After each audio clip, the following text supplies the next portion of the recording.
high friends welcome to Krish kitchen इनकी நம்மளோட சேனல்ல ஒரு ஸ்வீட் ரெசிபி தான் பார்க்க போறோம் ரஸ்க் வெச்சு ஹல்வா ரெசிபி இப்போ இருக்கிற பேண்டமிக் சிச்சுவேஷன்ல நம்ம யாருமே பேக்கரி போய் எந்த ஸ்வீட்டும் வாங்க முடியாது சோ அதுக்காண்டி நம்ம வீட்ல இருக்கிற பொருளை வெச்சு எப்படி ஸ்வீட் பண்றதுன்னு தான் பார்க்க போறோம் அதுக்கு நான் இன்னைக்கு 3 ரஸ்க் எடுத்துர்க்கேன் நார்மலா நம்ம காஃபிக்கு தொட்டு சாப்பிடுவோம்ல ரஸ்க் அத வந்து மிக்ஸில போட்டு நல்ல பவுடர் மாதிரி அரைச்சு எடுத்துர்க்கேன் ட்ரை பவுடர் இது தண்ணி எதுவும் சேர்க்க கூடாது நீங்க இப்போ வந்து ஒரு பாத்திரத்துல கொஞ்சமா நெய் விட்டு இந்த பவுடர் வந்து நல்லா வந்து ஃப்ரை பண்ணிக்கலாம் அது லைட்டா மொறுமொறுன்னு வர ஆரம்பிக்கும் நல்லா அந்த ஸ்டேஜ்ல வந்து அதுல தண்ணி சேர்த்துக்கணும் சோ நீங்க வந்து ரொம்ப வந்து ஹை ஃப்ளேம்ல வச்சு குக் பண்ணிட்டீங்கன்னா கருகி போய்டும் ஏனா ரஸ்க் வந்து ஆல்ரெடி பேக் பண்ணி தான் கொடுத்திருப்பாங்க 1 கப் ரஸ்க் அப்படினா 2 கப் அளவுக்கு தண்ணி வந்து உங்களுக்கு சரியா இருக்கும் 1:2 அப்படிங்கற ப்ரொபோர்ஷன்ல நீங்க தண்ணி சேர்த்துக்கோங்க சேர்த்துட்டு அதில் இருக்கிற தண்ணி எல்லாமே நல்லா ரஸ்க் வந்து அப்சர்வ் பண்ணிடும் ஒரு 5 நிமிஷத்துலயே அதுக்கு அப்புறமா வந்து நம்ம சுகர் சேர்க்க போறோம் நான் 1 கப் அளவுக்கு மட்டும் சுகர் சேர்க்கறேன் 1 கப் ரஸ்க் 1 கப் அளவுக்கு சுகர்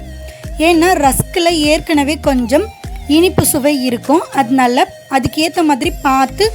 சுகர் சேர்த்துக்கோங்க சுகர் எல்லாம் நல்லா மெல்ட் ஆனதுக்கு அப்புறமா அதில் 1/4 கப் அளவுக்கு நம்ம நெய் சேர்க்க போறோம் இந்த நெய் வந்து நீங்க ஒரேதா சேர்த்தற கூடாது கொஞ்சம் கொஞ்சமா நம்ம ஆல்ரெடி வந்து ஹல்வா ரெசிபீஸ் நிறைய போட்டுருக்கோம் நம்ம வீடியோஸ்ல எல்லா ஹல்வாக்குமே நெய் வந்து சைமல்டேனியஸா கொஞ்சமா இன்டர்வல்ஸ்ல தான் நம்ம வந்து ஆட் பண்ணனும் பாருங்க இப்போ நல்லா அப்சர்வ் ஆயிடுச்சு நெய் எல்லாமே இப்போ லாஸ்டா முந்திரி வறுத்து வச்சிருப்போம் இல்லையா அத வந்து இதல சேர்த்துக்கலாம் இதல நீங்க வேற எந்த ட்ரை ஃப்ரூட்ஸ் வேணாலும் சேர்த்துக்கலாம் Black கலர் திராட்சை அதுக்கு அப்புறமா வந்து பாதாம் பிஸ்தா எது வேணாலும் நீங்க சேர்த்துக்கலாம் அது உங்களோட விருப்பம் நான் இன்னைக்கு முந்திரி பருப்பும் கொஞ்சமா கிஸ்மிஸ் பழமும் சேர்த்திருக்கேன் சேர்த்துட்டு இது வந்து நல்லா கிளறி விட்டுக்கலாம்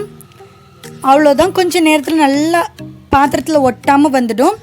நமக்கு ஹல்வா ரெடி ஆல்ரெடி நான் நிறைய ஹல்வா வீடியோ போட்டுருக்கனால இது வந்து ரொம்ப டீடைல்டா உங்களுக்கு எக்ஸ்பிளைன் பண்ணல அதோட லிங்க் எல்லாமே உங்களுக்கு டிஸ்கிரிப்ஷன்ல நான் கொடுக்கிறேன் போய் மறக்காம செக் பண்ணிக்கோங்க அவ்வளவுதான் நம்மளோட ரஸ்க் ஹல்வா ரெடி கண்டிப்பா நீங்க வீட்ல ட்ரை பண்ணி பாருங்க மறக்காம நம்ம கிரிஷ் கிச்சன் சேனலை சப்ஸ்கிரைப் பண்ணிக்கோங்க பெல் பட்டனை கிளிக் பண்ணிக்கோங்க ஃப்ரெண்ட்ஸ் அண்ட் சர்க்கிளுக்கு ஷேர் பண்ண மறந்துடாதீங்க நெக்ஸ்ட் ஒரு இன்ட்ரஸ்டிங்கான வீடியோவோட மீட் பண்ணலாம் அது வரைக்கும் பை